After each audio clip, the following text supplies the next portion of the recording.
महाराष्ट्र माझा, प्रत्येक गावातून आणि प्रत्येक जिल्ह्यातून थेट तुमच्यापर्यंत। कर्जत ते मंत्रालय 5 जूनला पायी मोर्चा, टोरेंट, पोशीर, शिलार प्रकल्पांविरोधात पर्यावरणप्रेमी आक्रमक। कर्जत तालुक्यात सुरू असलेल्या आणि प्रस्तावित धरणे आणि जलविद्युत प्रकल्पांविरोधात पर्यावरणप्रेमींनी आता थेट आंदोलनाचा मार्ग स्वीकारला आहे। येत्या 5 जून रोजी जागतिक पर्यावरण दिनाचे औचित्य साधत कर्जत ते मंत्रालय असा पायी मोर्चा काढण्याचा निर्धार करण्यात आला आहे। रविवारी दिनांक 26 रोजी कर्जत शनी मंदिर येथे झालेल्या बैठकीत जनहित याचिका दाखल करण्यासाठी जनहित निधी उभारण्याचा निर्णय घेण्यात आला। तसेच मे महिन्यात कर्जत प्रांत कार्यालयासमोर धरणे आंदोलन घेण्याचे ठरले आहे। या सर्व घडामोडींमुळे कर्जत तालुक्यात शासनाविरोधात नाराजी वाढत असून हा प्रश्न लवकरच राज्यस्तरावर तीव्र होण्याची शक्यता आणि चिन्हे दिसत आहेत। कर्जत हा निसर्ग संपन्न आणि ग्रीन झोन म्हणून ओळखला जाणारा तालुका आहे। मात्र सध्या पोशीर, शिलार, कोंढाणा धरण, टाटा जलविद्युत प्रकल्प आणि टोरंटो कंपनीचा सुमारे 3000 मेगावॅट क्षमतेचा प्रकल्प असे अनेक प्रकल्प येथे सुरू किंवा प्रस्तावित आहे। या सगळ्यांसाठी हजारो एकर जमीन संपादित होणार असून शेती, गावे, वने, स्थानिकांचा सांस्कृतिक वारसा धोक्यात येणार असल्याची भीती व्यक्त होते आहे। टोरंटो प्रकल्पासाठी सुमारे 932 एकर जमीन लागणार असून त्यातील 600 एकर वनक्षेत्र आहे। हा भाग भीमाशंकर अभयारण्यालगत असल्याने जैवविविधतेवर गंभीर परिणाम होण्याची शक्यता व्यक्त केली जाते आहे। हजारो झाडांची तोड, भूजल पातळी, तळ, घट तसेच पर्यावरणीय असंतुलनाबाबत स्थानिकांनी चिंता व्यक्त केली आहे।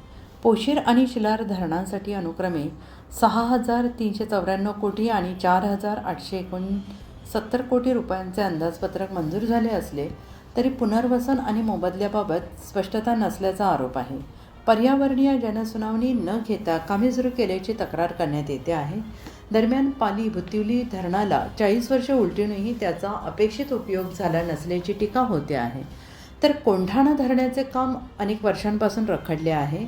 या प्रकल्पांचा फायदा कर्जतकरांना होत नाही। पाणी आणि वीज महानगरांकडे वळवली जाते। स्थानिकांचा बळी आणि बाहेरच्यांचा फायदा अशी परिस्थिती आहे, असा आरोप ॲडव्होकेट कैलास मोरे यांनी केला आहे। महाराष्ट्र माझासाठी जगदीश तगडे, रायगड, कर्जत। सर, आज टोरेंट आणि जे तालुक्यात येऊ घातलेले प्रकल्प आहेत त्या संदर्भात आपली आज बैठक झालेली आहे। काय यावर ठरलेले आता काळात आपली काय भूमिका असणार? आज टोरेंट, टाटा, पोशीर, शिलार आणि कोंढाणा डॅम संदर्भात ही दुसरी बैठक तमाम कर्जतकरांच्या वतीने आयोजित केली होती। आजच्या बैठकीला सुद्धा खूप मोठ्या संख्येने, सर्वीकडे लग्नाचा सीझन सुरू असताना मोठ्या संख्येने लोक उपस्थित होते। आजच्या बैठकीमध्ये आम्ही एक ठोस निर्णय घेतलेला आहे की आता त्याच्यातल्या कायदेशीर लढाईची सुद्धा तयारी केलेली आहे। PIL आम्ही दाखल करतो आहे, ग्रीन ट्रिब्युनलला सुद्धा आम्ही केस दाखल करतो आहे आणि महत्त्वाची गोष्ट का ह्या लढ्यासाठी लोकांमधून वर्गणीसुद्धा जाहीर केलेली आहे। कुणी ₹1,00,000, ₹25,000 अशा प्रकारची। एकीकडे चर्चा चालू होती का टोरेंटकडून पैसे दिले जातात, इकडे आता आम्ही टोरेंटला थांबवण्यासाठी आता पैसे उभे करतो आहे आणि हा खूप मोठा सिग्नल त्याच्यामध्ये आणि खूप मोठी एक जागृती सुरू झालेली आहे। आणि तुम्ही पाहिलं असेल का आज वारंवार आम्ही म्हणतो आहे, कोंढाणा असेल, पोशीर, शिलार असेल, टाटा असेल आणि त्याच्यामध्ये आता हा टोरेंट का ज्याच्यामध्ये ह्या प्रोजेक्टची कुठल्याही प्रकारची गरज नसताना लाखो झाडं त्याच्यामध्ये तोडली जाणार आहेत। आज गेल्या 3-4 दिवसामध्ये पाहिलं असेल का ओव्हरलोडच्या ह्याच्यामध्ये 5-5 तास लाईट नाही आहे कर्जतला। मग इतके मोठे प्रोजेक्ट होऊन त्याचा फायदा काय? 100 वर्षापूर्वी टाटा झालेला आहे, त्याच्यामध्ये सुद्धा कुठल्याही प्रकारची सबसिडी, कन्सेशन किंवा कर्जतला लाईट पुरवली जात नाही आहे आणि इतकी सर्व धरणं होते, त्या धरणाचा फायदा इथल्या लोकांना नाही आहे। आज अनेक ठिकाणी आमच्याकडे आता पंचायत समितीचे सन्माननीय सर्व पदाधिकारी इथं आहेत का तिथंसुद्धा लोकांच्या अशा प्रकारची निवेदनं आणि पत्र येत आहेत का तिथं पाणी टंचाई सुरू झालेली आहे। तर मग इतकं शासनाने ठरवलेलं आहे काय का तिथं मुंबई आणि मुंबई महानगरासाठी कर्जत हे डम्पिंग ग्राउंड आहे का? आज कर्जतची लोक ही शांत आहेत, संयमी आहेत आणि ते काही करू शकत नाही, ही जी भावना तयार झालेली आहे। त्याच्यासाठी आजच्या बैठकीमध्ये हा सुद्धा निर्णय घेतलेला आहे का येत्या महिनाभरामध्ये आम्ही कर्जतमध्ये स्थानिक स्तरावर सुद्धा एक मोठं आंदोलन उभं करतो आहे, ज्याच्यामध्ये टोरेंटबरोबर ही जी काही सर्व धरणं आहेत या धरणांचा आमचा त्याला विरोध आहे। कशाप्रकारे याचा पर्यावरणावर परिणाम होणार आहे या संदर्भात सुद्धा शासनाचं लक्ष आकर्षित करण्यासाठी ते आंदोलन आम्ही उभं करणार आहेत। 5 जूनला जे पर्यावरण दिन आहे त्या पर्यावरण दिनानिमित्त सुद्धा एक चर्चा झालेली आहे, त्याचीसुद्धा आंदोलन करण्याचा आमचा मानस आहे का त्या निमित्ताने मंत्रालयावर मोर्चा काढायचा, पायी मोर्चा, अशा प्रकारची सुद्धा आज इथं चर्चा झालेली आहे।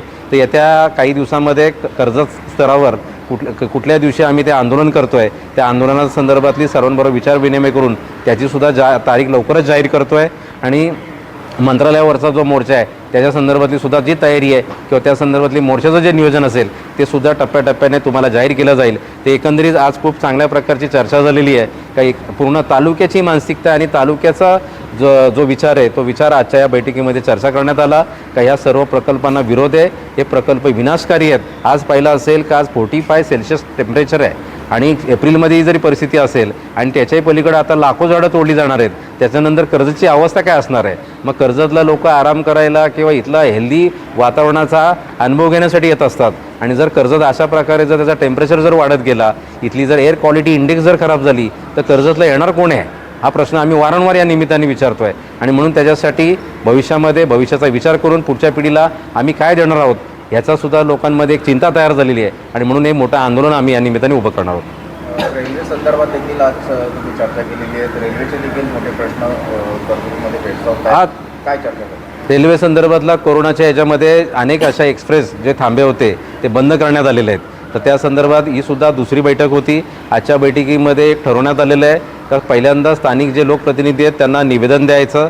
त्याच्यामध्ये काही आपले जे लोकप्रतिनिधी आहेत त्यांनी सुद्धा पत्रव्यवहार केलेला आहे. परंतु आता जी काही समिती स्थापन झाली आहे त्याच्या माध्यमातून जे आता आपले खासदार असतील, बारणे असतील, तटकरे साहेब असतील यांना एकदा पत्रव्यवहार करूया. त्यांना पत्रव्यवहार करून त्यांनासुद्धा एक अल्टिमेटम देऊया आणि जर अल्टिमेटम देऊन त्यांनीसुद्धा कुठल्याही प्रकारचा जर आपल्याला प्रतिसाद दिला नाही तर रेल्वे संदर्भात सुद्धा एक मोठं आंदोलन उभं करण्याची आमची सर्वांची मानसिकता तयार झालेली आहे. ते सुद्धा आम्ही टप्प्याटप्प्याने त्या संदर्भात जाहीर करू. महाराष्ट्र माझाला सबस्क्राईब करा आणि बाजूचा बेल आयकॉन प्रेस करून मिळवा आपल्या परिसरातील ठळक आणि ताज्या घडामोडी.